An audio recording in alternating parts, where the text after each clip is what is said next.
Welcome here to TalkFCB and welcome back to the channel here today, guys, for a full Barça News Round-Up coming your way, because obviously we are still deep into the international break today. We're going to have a full roundup on all of our Barça players right now away with their national teams. But we're also going to be talking about some of the Barça teams that have been in action over the weekend. Something a little bit different here on the channel today, and we are also going to have an update on injuries. That has been a big topic, of course, over the past few days, with Frenkie de Jong and Ousmane Dembele discussed in detail. So come on, and let's do it. Because I would first of all like to start by talking about Barça Atletic on the channel today, because they secured a really important 2-1 away win on Saturday. And I want to talk about this especially because both of those goals came from the 19-year-old winger, Estanis Pedrola, who continues there to really shine in Rafa Marquez's team this season. Because for Estanis, that is now 7 goals for him this season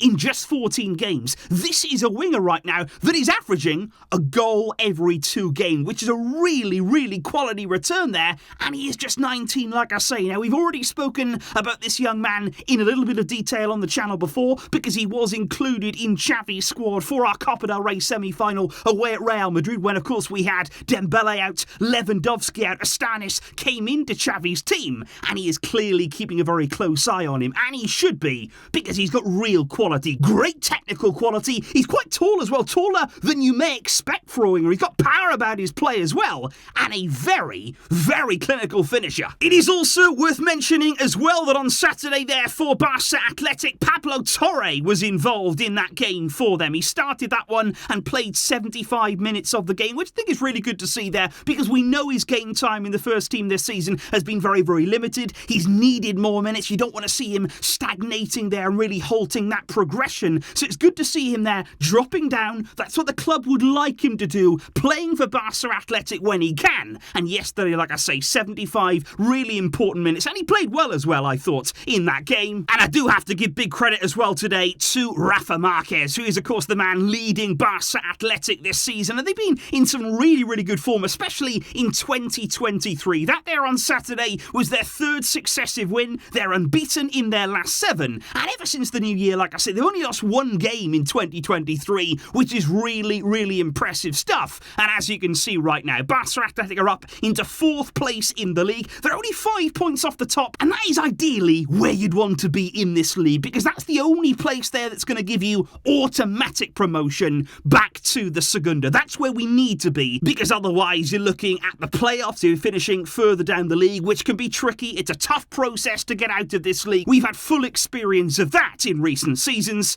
so let's hope they can keep this good form going. But that was not all the Barça action from this weekend either, given that we also had El Clasico on the women's side on Saturday, which ended there in victory for Barça, after Fridolino Rolfo's late penalty there proved to be the difference between the two teams. Barça winning by a 1-0. That was a penalty decision there, which, surprise, Real Madrid were not happy about. They seem to have real problems at the moment with these decisions on both the men's and women's side. But how about this? Barça Femeni scored their winner with 13 minutes to go in the game. That made it 13 successive wins in all competitions, and that win sees them move 13 points clear at the top of the league. And it really is incredible, I think, to actually see the similarities between the men and the women teams there for Barça. They're both bossing it at the top of the league, 12 and 13 points clear, both ahead of Real Madrid. That is what we want to see. Barça dominating on all fronts and standing at the very summit. But if we do indeed move on now to the international break and how our Barça players are getting on international duty, we talk here first of all about the hero of El Clasico. Frenkie was back in action for his national team there. He played the full game for Ivory Coast as they continued their really strong start to African Cup of Nations, qualifying with a 3-1 win. Marc-Andre ter Stegen had a rare start there in goal for Germany on Saturday. He kept the clean sheet in a 2-0 win over Peru. Peru, as he is looking right now to try and take full advantage of Neuer's injury, his absence from the team, to try and make that number one spot his own. Robert Lewandowski was in action. He played 90 minutes there for Poland, who unfortunately were beaten away at Czech Republic, 3-1. Lewandowski not on the score sheet in that game. And of course, Spain last night under a new coach, of course, now following the departure of Luis Enrique. Balde and Gavi started for them, playing against Norway there in Euro 2024 qualifying. And it was Alejandro Balde there who was the real difference in the opening goal of the game, setting up there Dani Olmo for Spain's really important first goal. And what a season Alejandro Balde's having, guys. He has been just unbelievable right the way through this campaign. Any game you look at, he's just outstanding. And we've almost got to the point now whereby he's been that consistent, it almost looks normal. We're almost starting to see Balde put in top performance, and we're not even really highlighting it or recognising it as much, because he's doing it so often for his age. But he just continues to shine every single week. And you got to feel as though now he's the front runner for the Golden Boy Award in 2023. I really do feel as though he should be the firm favourite right now. And if he could achieve that, it would be absolutely outstanding. Not only for him, but for Barca as a club. We had Pedri as the Golden Boy in 2021. We had Gavi as the Golden Boy in 2022. Now just imagine if we can make it a hat-trick, if Balde can deliver that prize in 2023. That would really highlight and showcase the special core of talent we have at this club. And if we move on then to Jules Koundé, who started for France and also played the full game in that one, and what a game it was for France. What a performance from them. They were 3-0 up against the Netherlands inside 21 minutes of play. It was an absolute destruction in that opening period in what was Ronald Koeman's first game back as the coach of the Netherlands. That game there ended 4-0, what would have been one of the Netherlands' worst performance in recent times. But ahead of the game, though, it should be noted here that Memphis Depay, he really came out in defence of Koeman, and he did appear to hit out at Barca in a few quotes before this one. He said the way that Ronald Koeman has been treated by FC Barcelona is not okay. He said, I really don't have respect for that.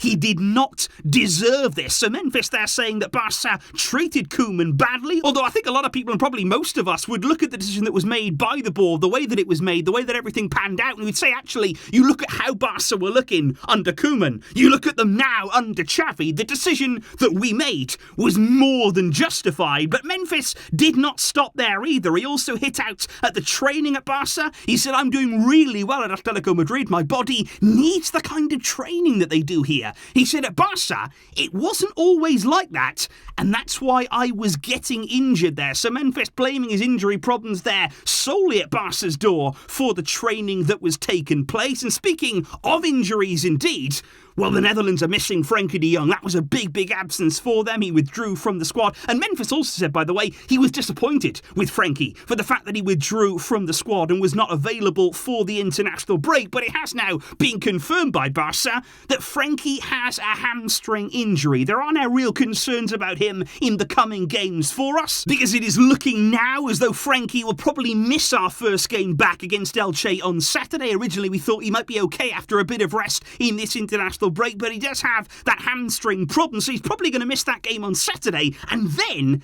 it's all about Wednesday's game. In that second leg against Real Madrid, we need him back. We simply must have De Jong available for that game. How key he is in this team. And we cannot afford to lose any more players for that second leg there. We really need him back, and hopefully he's going to make it. And then there is Dembele as well. He is one of those who is absolutely fighting right now to be available for El Clasico. Right now he still looks as though it's an outside chance. It's going to be tough for him to make it, but he is doing everything in his power to return as soon as possible. It was reported actually over the weekend in the Spanish media that Dembele, he goes to the training centre every single day, even on days off, even when he doesn't have to be there. He's there every day, making sure that he's working on his recovery, training hard and really pushing himself to the max. And it's great to see that there, that the commitment from him is very much continuing, that the dedication and the driving desire is still there, because he's had bad luck of late. This is an injury here that shouldn't have kept him out for this long. He's had setbacks. He's had to wait longer than he would have thought to return, but he is still there working hard, still with a good feeling, and I just hope that we can see him back as soon as we possibly can. But that right there, guys, is the update on Barça right now and what is happening at the club. Good results this weekend for Barça Atletic and Barça Femeni. Plenty as well going on across the international break. And I think you'll all join me in saying all that we want from these final days of internationals is no more injuries for Barça. Please, please, please, can we escape this without any further problems? Let me know your thoughts down below, guys, and what you are feeling right now. We will get right back into things next week as we build up to Barca's return. Thank you indeed for watching and for all of your support. Enjoy the rest of your weekend. But until next time, as always, Visca El Barça.